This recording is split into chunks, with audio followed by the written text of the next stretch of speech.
Well, there's a new building set to open adjacent to us to the south, but for now, they're still playing football at the Georgia Dome, and that's where we're located here in downtown Atlanta. Today, we've got a good NFC matchup on tap between the New Orleans Saints and the Atlanta Falcons.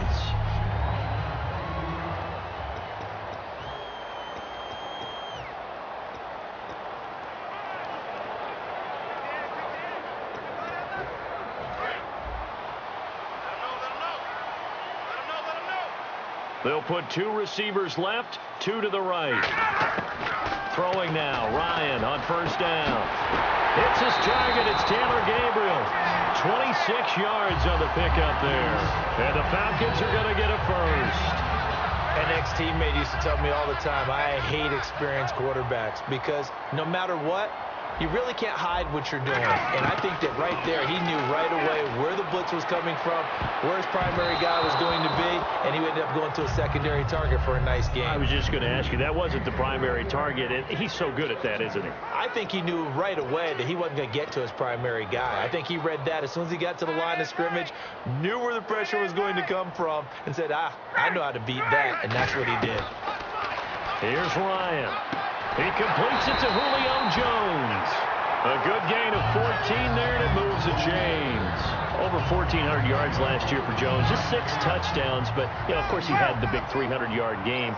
However, when he was blanketed with coverage, he always opens things up for other guys, doesn't he? He does, and that's what's benefited Atlanta's offense. Other guys were able to step up. In 2016, Mohamed Sanu stepped up and had his best year as a pro. Austin Hooper, as a young tight end, really developed down the stretch. And Taylor Gabriel, who had come over as a free agent from Cleveland, he really flourished, actually led the team in touchdown catches. But there's only one Julio Jones, and you want to get the ball to him as much as possible. And that one was nearly picked. Not sure he was accounting for the free safety. That brings up third down. 10 yards to go on third.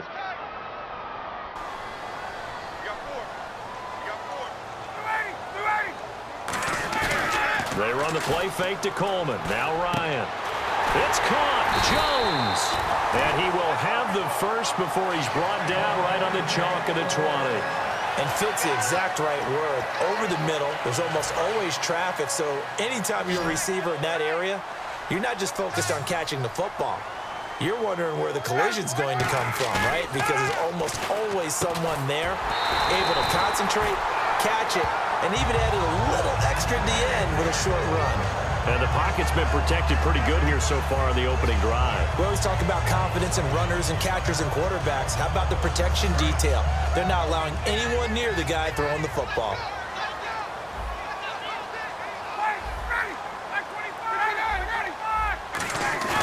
They go play action here on first down. And no escaping this time as he'll go down. They got him for a sack. A big loss there of about 7 yards on first and goal, so now it's second down. And the 8th play on this drive coming up.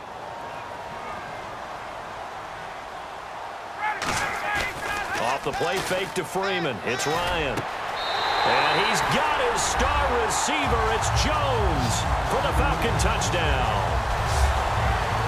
Julio Jones from 13 yards out. And the Falcons take it all the way down the field and score on the opening drive. That's why you've got your star out there. Throw the ball to him. They did. That's simply saying we don't care what coverage you put out there. He's so good. We're going there with the football anyway, and there's not a thing you can do about it. Inside the red zone, they go to him. He gets it done. This is fielded at the goal line. And a pretty good return here. He'll be stopped just shy of the 25 at the 24-yard line.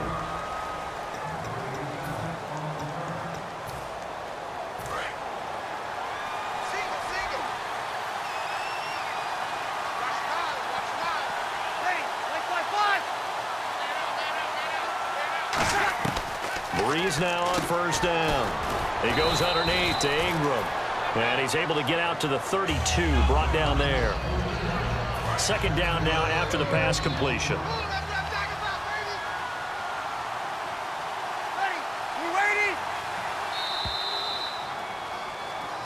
With Charles Davis, I'm Brandon Gaudin. It's Saints football to begin quarter number 2. They're looking at a second and short yardage to start things out. Hey, tight end's right. Watch tight end. Four down. Check. They'll run it now out of the gun. And he'll bring it up here to right at the 40-yard line.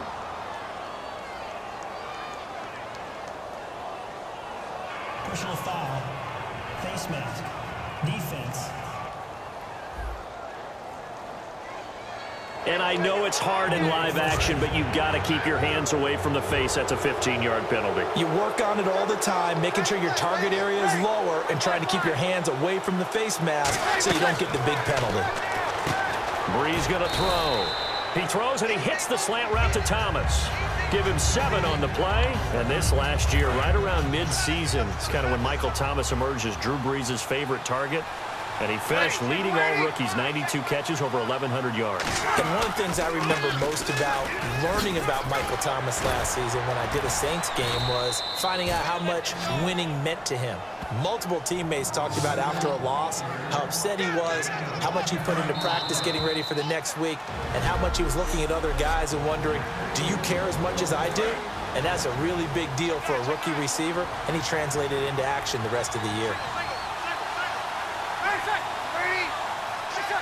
And now whistles here and a flag down. Looked like someone got going a little early. False start, offense. I got 83. Me. I got tripped this time. 95, 56, I got 3. Working from the gun, it's Brees. Surveying the field. And he takes a shot on the release as this will be incomplete. They got pressure there and only rushing 3. And there's a defensive coordinator right now who is celebrating not just getting home with 3 there, but realizing if that's the type of pressure he can get in the entire game, then his pass defense is going to be excellent. Ingram churning. He lost the football. And his guys will take over at the 25-yard line. Often on fumbles, you look at the guy who coughed it up and say, geez, what did he do? But, hey, let's tip the cap to the defense here. Not a problem at all, my man. I'm not even going to tip it. I'm going to doff my cap to him. Congratulations. Big-time play. Knocking it free and creating something good for your team. Oh, a scrap for the football, and he's going to come down with it. Now, whistles come in. We're going to get a timeout here by the offense. It's just their first, so they'll have 2 remaining here before we get to halftime. And it's complete to Jacob Tammany. And he's going to get this all the way down inside the 35. Now hold everything here. We're going to get a timeout by the offense. So that means they're down to 1 remaining here as we head toward halftime. Double tight, guys. Double tight. 4 down. Check. 4 down. They'll throw on first down with Ryan. The left side completion to Jones. It's a gain of 14 there, and it'll be first down Atlanta.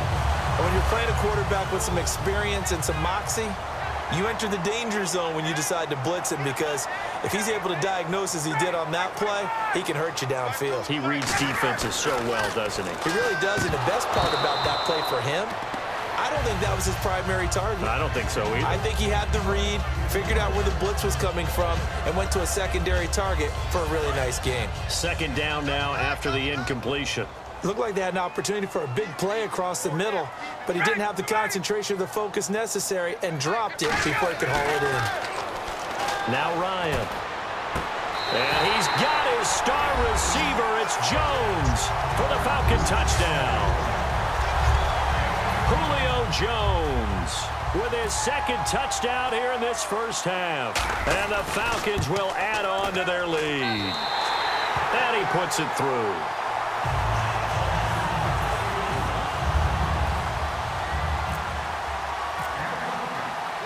Now after the touchdown, it's Bosher to kick it away. This will be taken about the 12. And a good return as he'll be stopped just shy of the 30-yard line. And now the Saints get set to trot out there. And last time the turnover on the fumble And they were in enemy territory, so that had to be very frustrating. Down on the scoreboard here, can't do it again. You nailed every part of what was frustrating. Down on the scoreboard, had a drive going, and pushed it past the 50-yard line so they thought they were in striking distance. And to come away with nothing, not a good feeling at all to put it. Looking for Cooks, and it's intercepted. Picked off by Robert Alford. And his guys will set up shop at midfield. This is such a good read defensively. They know that this offense is going to try to get the ball to their playmaker in space. So what do? They crowd him and send bodies at him. And this one winds up being intercepted. Atlanta now coming out on the field. And that last drive, that's caught at the 25. And they're able to get this one down to the 25. Now whistles come in. We're going to get a timeout here by the offense. And with halftime on the horizon, they'll be out of timeouts from here forward. Now a play fake here on first down. His throw caught at about the 5. 20 yards on the pickup there. And the Falcons are going to have a first and goal. And when these two are clicking, Ryan and Jones, and we've seen multiple hookups here in this one, usually their offense is clicking, and that's why they're winning. Yeah, they tend to follow what those two do. They set the tone for either a good day or maybe a tougher day. And right now, we're seeing an excellent game because those two are finding each other. Doesn't matter where on the field, they're making plays. A good solid game there on first down, but the defense has to be happy they didn't let it pop for anything bigger. They'll run. It's the fullback, DeMarco. And he's going to get hit at the line of scrimmage. Okay, so Larry apparently giving us the silent treatment all of a sudden, and we're going to skip ahead to quarter number 3. Both teams appear ready for the fight ahead, and we resume action here in quarter number 3. This is taken near the 13. And they're going to start this drive in pretty good shape as they get it up past the 30. Out come the Saints now. They'll go on offense first here to begin the third quarter. They come out here with a 0 on the scoreboard. What was said in that locker room? That's what I want to know. I would love to have been in there because we often have the feeling that there's a lot of shouting, screaming, people upset. But typically, halftime locker rooms are a lot more clinical than that. And in this case, are they upset that the plays weren't working because of execution? Or did they think they were just bad plays to call? Yeah. We'll find out pretty quickly here if they feel like they had something going, but they just need to do it a little bit better or not. We'll find out. 12 yards there as they move the chains. And, boy, they had high praise for this rookie receiver when we asked the coaches about him, didn't they? They certainly did, and obviously they liked his measurables, otherwise they wouldn't have brought him onto the team. Height, weight, speed, all of that. But how about what they really said? Competitiveness. That's what they really liked about him. The way he goes after the football, competes for it, and decides when it's in the air, it's his and only his. And there's another completion to the tight end. And let's face it, it is hard to overthrow a 6'6" target. It is indeed. Quarterbacks like their speed guys. They like that huge 6'6" target that they've got in him. They really do. And it reminds me of what one great tight end told me once. He had told his quarterback, just make sure you throw it up there. You know, kind of like put up on the top shelf where the kids can't get it. Ingram again. And this one goes nowhere.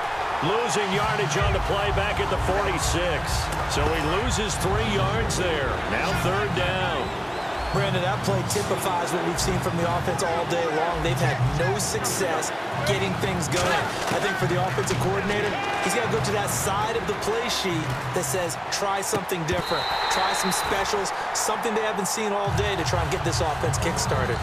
And when all else fails as a defender, when you're not there in the coverage, your best friend is exactly what we saw there. A big play shot taken by the offense. Unfortunately, it ended in a big drop. And no return here. Where will they spot it? They say just outside the 20-yard line. Now we take a glance at the offense as they work their way back out for their first possession of the second half. They were able to get the ball back here, didn't surrender any points. Now they'll look to add to that lead. Now, how about the boost the defense gave them?